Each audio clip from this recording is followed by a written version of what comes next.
성경에서 인물을 소개할 때 많은 설명과 소식을 붙이는데 저는 개인적으로 사무엘을 설명하는 이 말씀이 참 좋습니다.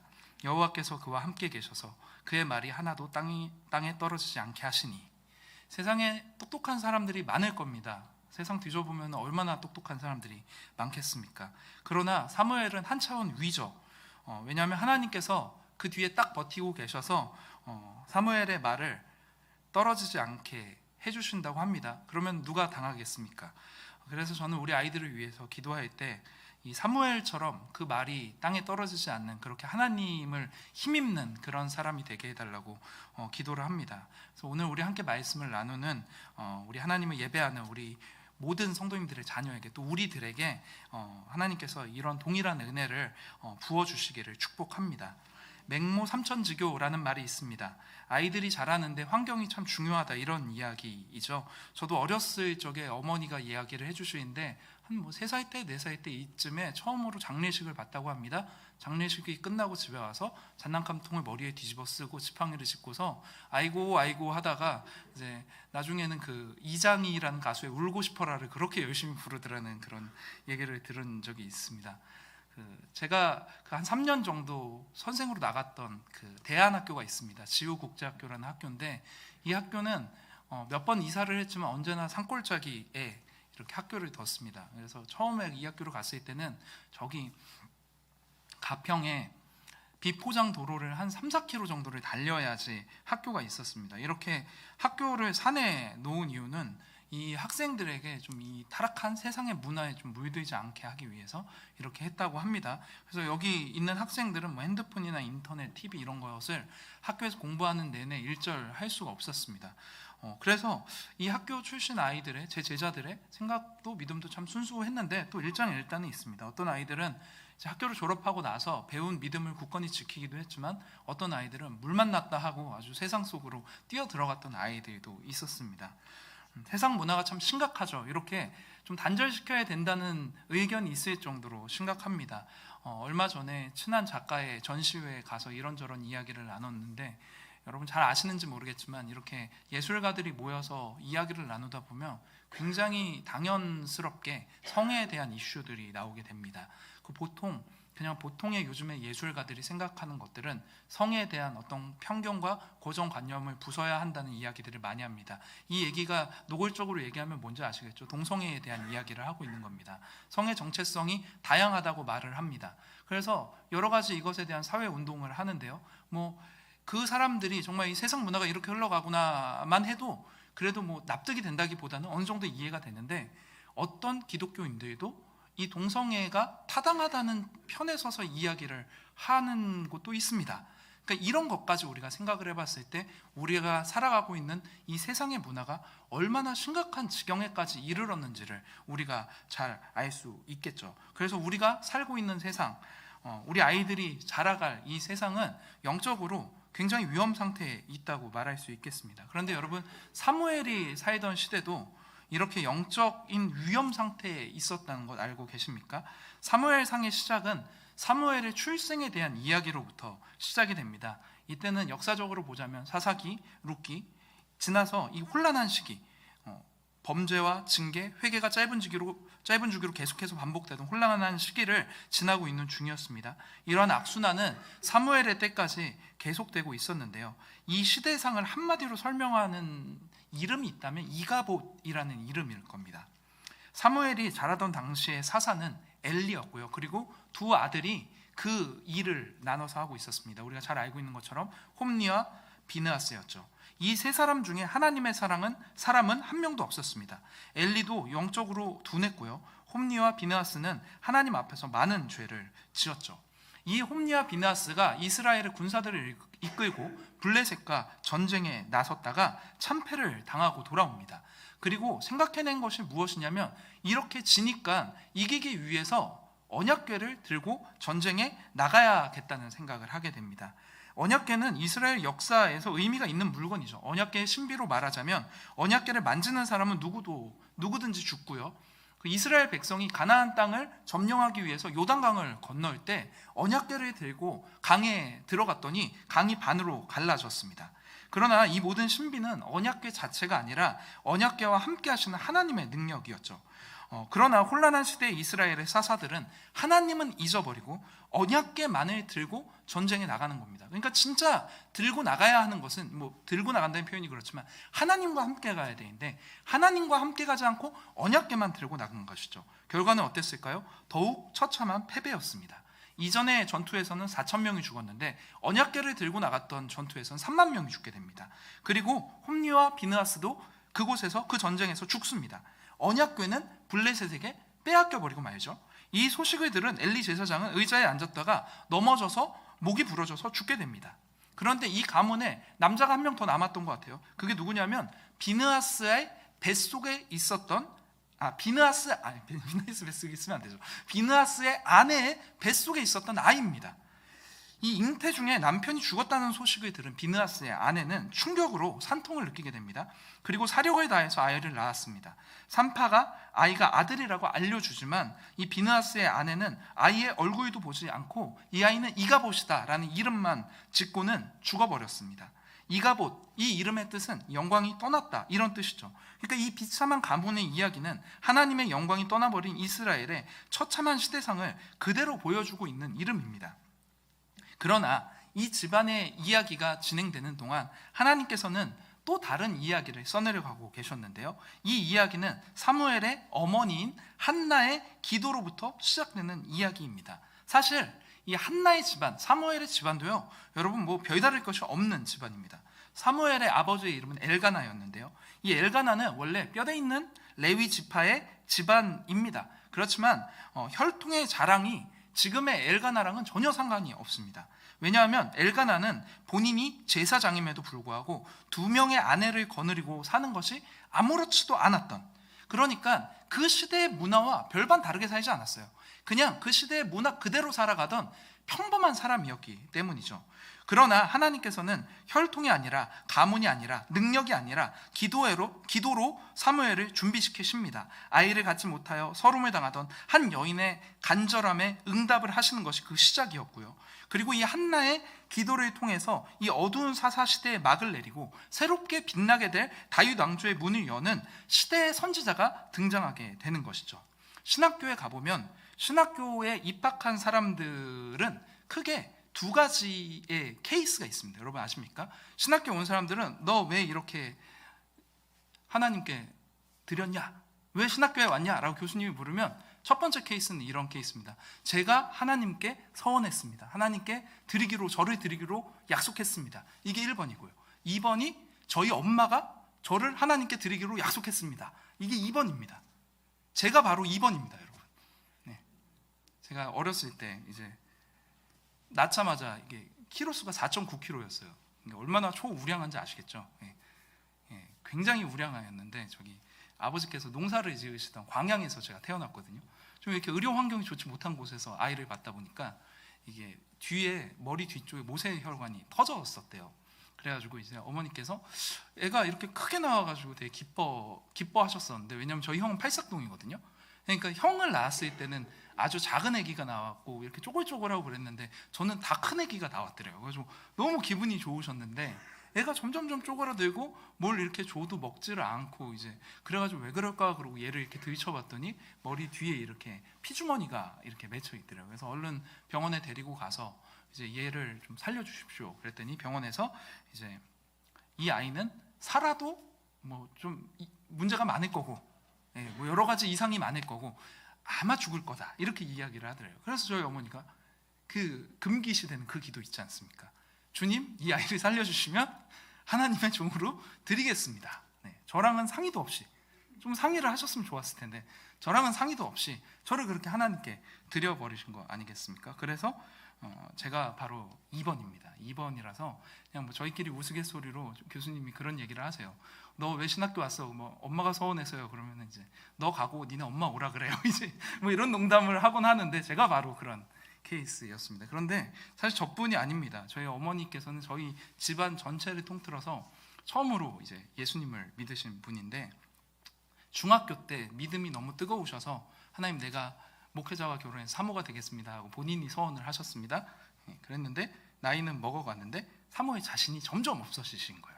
그래가지고 믿지 않으셨던 저희 아버지를 만나서 내가 이 사람 한 사람 영혼 구원하는 걸로 하나님께 대신 갖겠습니다 하고 아빠랑 결혼을 하셨는데, 아빠는 가정의 평화를 위해서 한 달에 한 번 정도 교회에 얼굴을 비추시는 아주 그 날라리 성도이셨는데, 아빠의 얼굴을 보는 목사님들마다 이상하게 윤 선생님은 목회를 해야 될 것 같은 그런 마음이 든다고 한번 기도해 보라고. 근데 저희 아빠는 기도 같은 소리 하고 있네, 그죠? 가정의 평화를 지키기 위해서 내가 오는데 무슨 기도인가 하시다가 갑자기 어느 날 자리에서 쓰러지셔서 3년 동안 자리에서 못 일어나시다가 병원에 가도 병불명, 그냥 사람이 죽어가는 것 같긴 한데 왜 그런지는 모르겠다. 그걸로 이제 누워 계시다가 3년 있다가 이제 내가 더러워서 신학한다. 그리고 신학교에 등록을 하시면서 이제 제대로 믿음 생활을 하시고 열심히 이제 담배 끊으시고 이제 이러면서, 제가 세례 받을 때 그때 억지로 세례 받으시고 제가 초등학교 들어갈 때 같이 신학교로 들어가셨으니까 얼마나 그 어떻게 보면은 짧고 굵게 믿음 생활을 하셨는지 모릅니다. 저희 아버지 딱 20년 목회하셨거든요. 20년 딱 목회하시고 암 걸리셔서 은퇴하시고 한 달 만에 돌아가셨는데, 딱 아주 짧고 굵게 하나님 일을 하시다 가셨는데, 그래서 농담으로 제가 엄마가 우리 집에 화근이다, 뭐 아니죠, 이러면 안 되죠. 엄마가 우리 집에 축복이다, 네, 이렇게 이야기를 하곤 합니다. 그래서 그 어린 여자 중학생이 사모가 되겠다고 하나님께 선한 게 이제 빌미가 되어서, 저희 아버지 목사시죠? 저희 형이 목사거든요. 또 제가 사역자입니다. 전도사입니다. 그냥 집안의 남자들을 다 이렇게 사역자로 세웠습니다. 여러분, 자녀를 위해서 얼마나 기도하고 계십니까? 어떤 기도를 하고 계십니까? 자녀들의 건강, 성공, 형통, 그런 것들을 위해서 기도할 수 있습니다. 저도 제가 자녀를 낳고 보니까 그런 기도가 나와요. 수능이 가까워오면 수능 특별 기도회 우리 교회도 하죠. 그런데 제가 사는 동네에 유명한 절이 있어요. 법정 스님이 만드신 절이 있는데 그 절에서도 수능 기도회를 합니다. 이 기도라는 단어를 절에서도 쓰는 거 아시죠? 예수님께서는 우리에게 그 이방인처럼 기도하지 말라고 하셨는데, 우리의 기도는 좀 다른 기도여야 되지 않겠습니까? 예전에 함께 사역했던 장로님이 그런 얘기를 저에게 하신 적이 있습니다. 하나님이 우리 아이를 좀 사랑해 주셔서 그래도 어렵지 않게 편안하게 좀 해주셨으면 좋겠어요.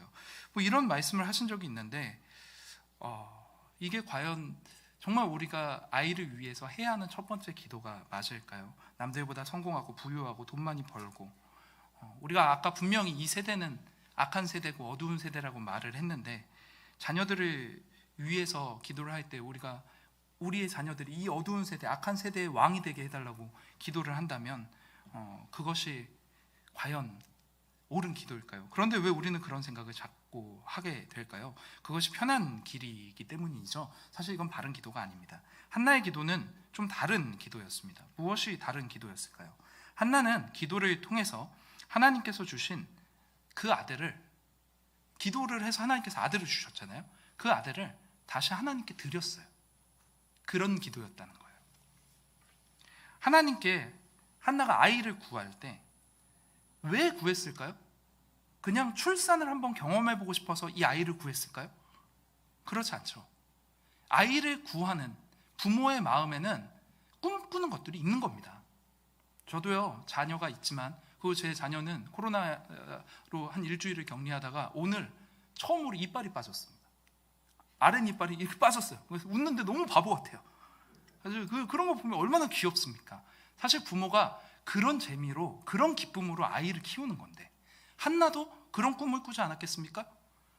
그냥 출산을 못 해봐서 그런 게 아니라 내가 하나님께서 나에게 주신 그 아이를 통해서 기쁨을 얻고 그 아이와 함께 행복하게 살아가고 그 아이가 커나가는 모습을 가까이서 지켜보면서 만지면서 같이 호흡하면서 살고 싶었던 거 아닙니까? 그런데 그렇게 꿈을 꾸었던 한나가 굳이 이런 기쁨들을 다 포기하고 자기의 아이를 하나님께 드렸다는 겁니다. 왜 하나님께 드렸을까요? 기도하다가 알게 된 것이 있기 때문인데, 이것을 성경은 마음이 통하였다 이렇게 표현을 하고 있습니다. 그것은 무엇이냐면, 한나가 내가 자식이 없어서 서러웠던 것처럼 하나님도 자식이 없다는 걸 알게 된 거예요. 이 어둡고 혼탁한 세상 가운데 하나님의 뜻을 이룰 하나님의 자녀가 없구나라는 것을 기도를 하다가 하나님과 마음이 통한 겁니다. 그래서 한나는 이것을 알았기 때문에 자신의 귀한 아들 사무엘을 하나님께 드린 것이죠. 그렇게 한나가 자기의 아들 사무엘을 하나님께 드렸을 때 하나님께서는 사무엘을 붙드셨습니다. 여러분, 인간적으로 생각하면요, 한나가 사무엘을 드린 게요 별게 아니에요. 그 별게 아니라는 게, 그 결심이 별게 아니라는 게 아니라 크게 다를 게 없어요.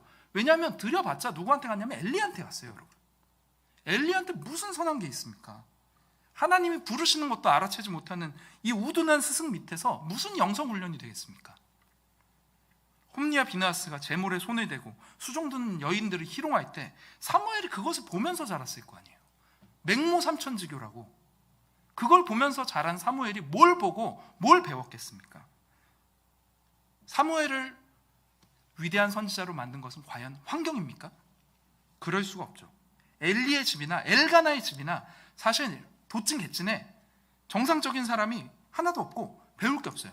그 중에서 사무엘의 출생과 성장의 이야기에서 유일하게 정상적이고 하나님의 편에 서 있던 사람이 딱 한 명 있는데, 그게 누구냐면 한나입니다.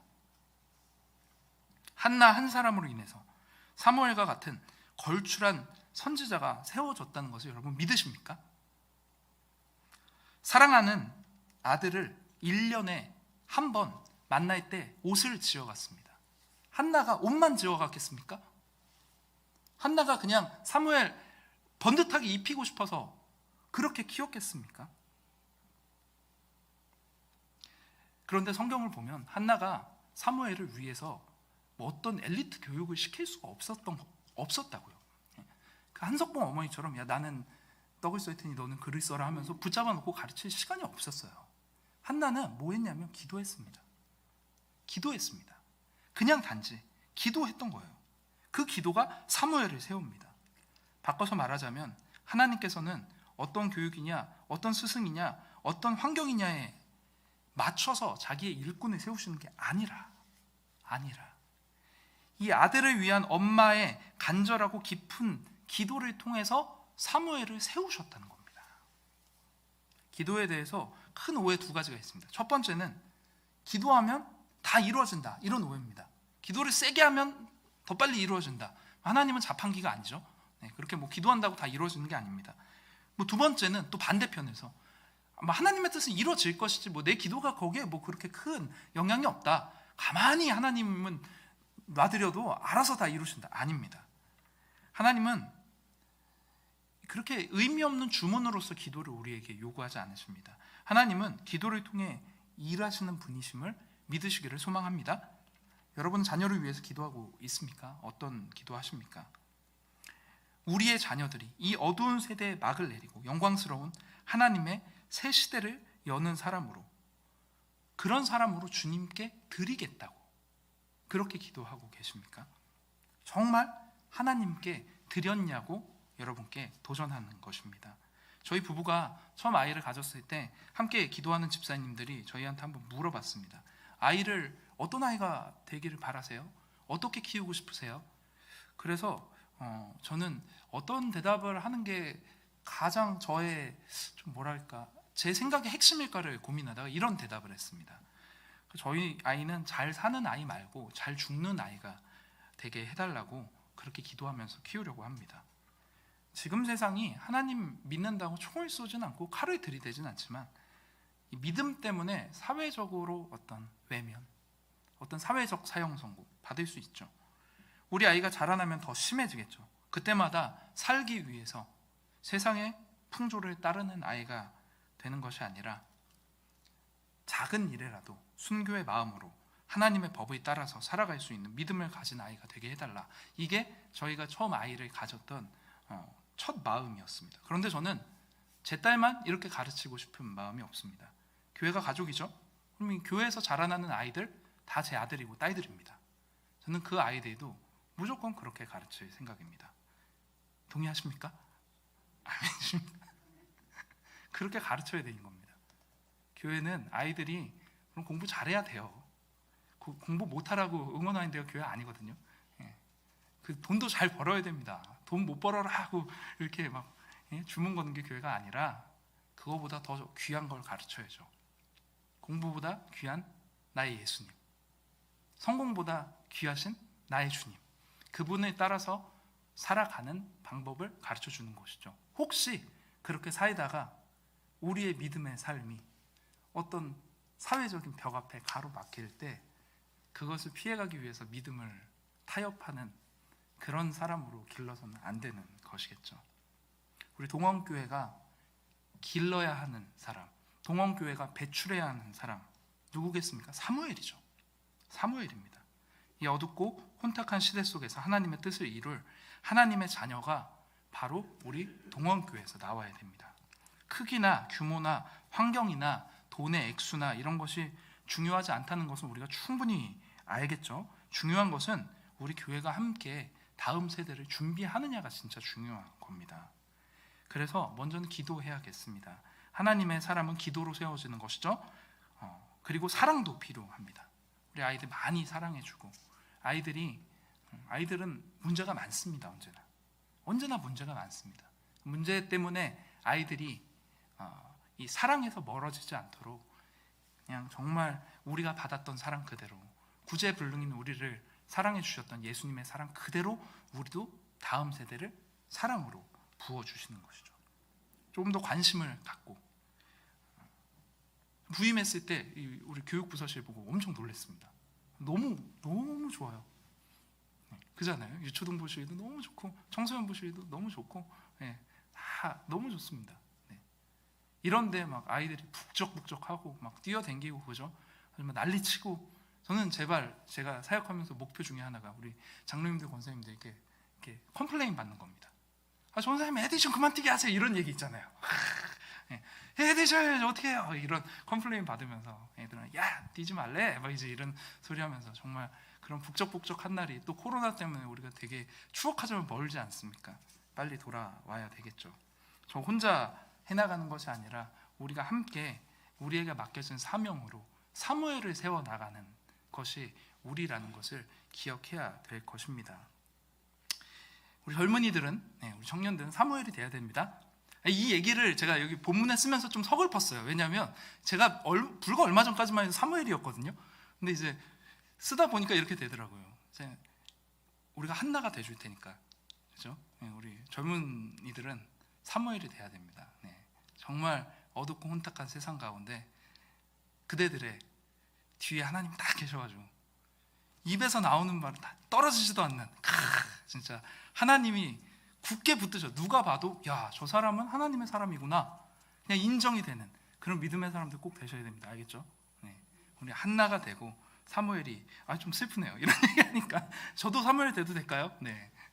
우리가 함께 서로가 서로에게 한나가 되고 사무엘이 되면서 어떻게 해야 되겠습니까? 어떻게 사무엘 세워나가야 되겠습니까?